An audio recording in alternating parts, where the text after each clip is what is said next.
కాబట్టి ఎవరికైతే ఆయువు పెద్దగా ఉంటుందో, ఎవరైతే దీర్ఘజీవులో, ధనం మూలకంగా ఎవరైతే సంపన్నులో, ప్రాపంచిక దృష్ట్యా లౌక్యంగా ఇప్పటి కాలంలో పెద్ద వ్యక్తులే. కాబట్టి ఈ అంగుళీయం పెద్దగా ఉంటే తప్పేం లేదు. కాబట్టి శని దేనికి కారకుడైండు? ఆయుష్యము. చాలా ఎత్తుగా ఉంది, చాలా లోతుగా ఉంది, విపరీతమైనటువంటి ఫలితం ఇస్తుంది, మారకం వస్తుంది, మృత్యు వస్తుంది. ధనం చాలా ఎత్తుగా ఉంది, చాలా లోతుగా ఉంది, ధనహీనుడు అవుతాడు, అప్పుల పాలవుతాడు, ఉన్న ఆస్తిపాస్తుల్ని నష్టం చేస్తుంటాడు. ఇది హానిని చెబుతుంది.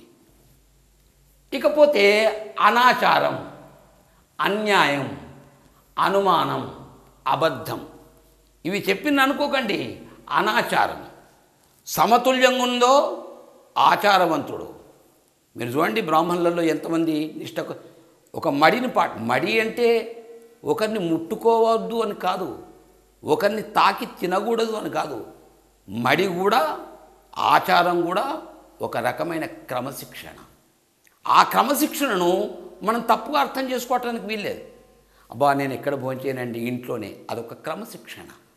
బయట తినకూడదు, బయట శుభ్రంగా చేసిందనుకోండి, కులంతో పని లేదు, మతంతో పని లేదు, ప్రాంతంతో పని లేదు, దేనితోని పని లేదు.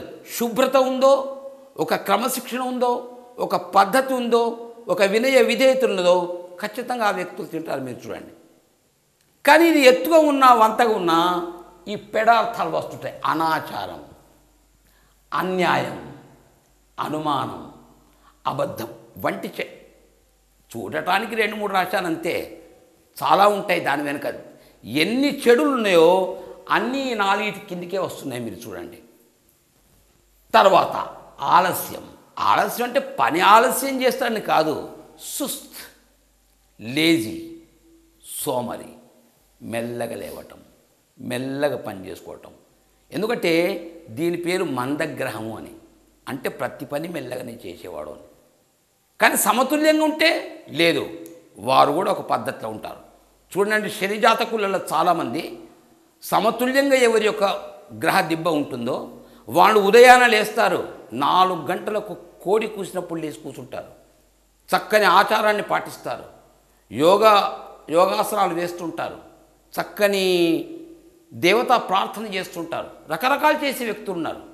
మరి ఈ యొక్క ఆలస్యం ఉన్నది మనకు వర్తింపబడట్లేదేమిటి? చెడ్డగా ఉన్నప్పుడు మాత్రమే.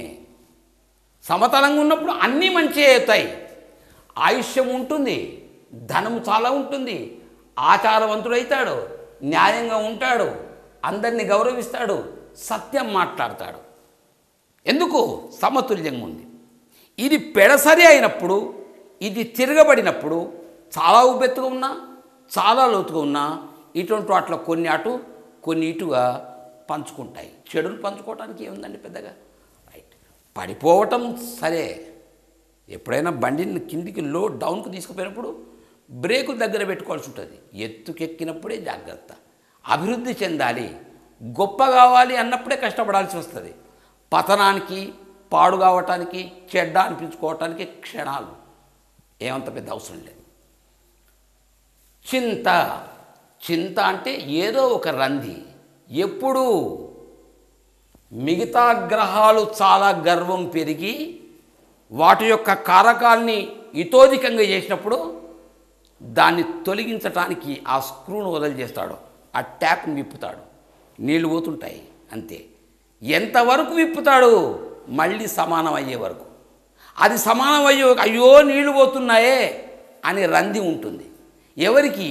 గురువుకో, సూర్యునికో, గురువుకో. ఇక్కడ అది చెప్పలేదు, కానీ ఏదో ఒక చింత, ఏదో ఒక ఆలోచన, ఎందుకు ఇట్లా అవుతుంది, అవ్వటానికి కారణం ఏమిటి? ఇది చింత అని రాసింది, కానీ న్యాయానికి చింతకు కారకుడు కాదు. చింతింపజేస్తాడు, ఎందుకు ఇట్లా అవుతుంది, దీనికి ఏం కారణం, నాలో ఎక్కడ గర్వం పెరిగింది? డబ్బు యొక్క గర్వమా, చదువు యొక్క గర్వమా, అందం యొక్క గర్వమా, కల్పనాశక్తి, రకరకాల గర్వాలు పెరిగే అవకాశాలు ఉంటాయి. అటువంటి గర్వాన్ని తీసేసి సమానంగా చేసేటువంటి వ్యక్తి ఎవరైతే ఉన్నారో అంటే కేవలం శని మాత్రమే, మరొకటి చేయటానికి వీల్లేదు. కాబట్టి ఆయువు, ధనము, అనాచారము, అన్యాయము, అనుమానము, అబద్ధము, ఆలస్యము, చింత, షండత్వము, మంత్రతంత్రాలు, దురభ్యాసాలు, హూణ విద్య, శాస్త్ర పరిజ్ఞానం, ఏకాంతం. ఇంకా 10 రాయొచ్చు కారకాలు. ప్రతి కారకాన్ని చెప్పి ఏదో భయపడటానికి కాదు. సమతలంగా ఉందో, రవ్వంత లోతుగా ఉందో ఇవన్నీ మంచి చేస్తాయి. భిన్నించిందో అన్నీ చెడు అవుతాయి. కత్తి ఉంది, రక్షణకు పనికి వస్తుంది, భక్షణకు పనికి వస్తుంది. ఒక వస్తువు ఆహారంగా తీసుకోవచ్చు, అదే వస్తువును విషంగా కూడా తీసుకోవచ్చు. దాని యొక్క ప్రయోగాన్ని బట్టి ఉంటుంది. కాబట్టి ఇందులో అన్ని చెడ్డ కారకాలే కనిపిస్తున్నాయి అని మాత్రం అనుకోకండి. మంచిని మనిషి చేయటానికి ఈ చెడుపును మొదలు కలుగజేసి మళ్ళీ సమాన స్థితికి తెస్తాడు. కాబట్టి ఈ కారకాయ రాయాల్సి వచ్చేది. సరే, ఇది చాలా ఎత్తువ. ఇది సమతలంగా ఉంది. మళ్ళీ ఒకసారి చెప్తున్నాను, సమతలంగా ఉంది, సమతుల్యంగా ఉంది, నైసర్గిక ఉంది, ప్రకృతిబద్ధంగా ఉంది అంటే రవ్వంత లోతుగా ఉన్నట్టే లెక్క. లోతుగా లేకుంటేనే ప్రమాదం. అట్లా రవ్వంతో లోతుగా ఉన్నటువంటి శని గ్రహం లోపట ఈ రంగును తీసేస్తున్నాను మీకు గుర్తులు కనబడటానికి. ఈ శని క్షేత్రం దిబ్బ, భాగము, సీమ లేదా గృహం, మీరే చాలా పేర్లు ఉన్నాయి వీటికి. ఇందులోపట ఒక నిలువు రేఖ కనపడింది.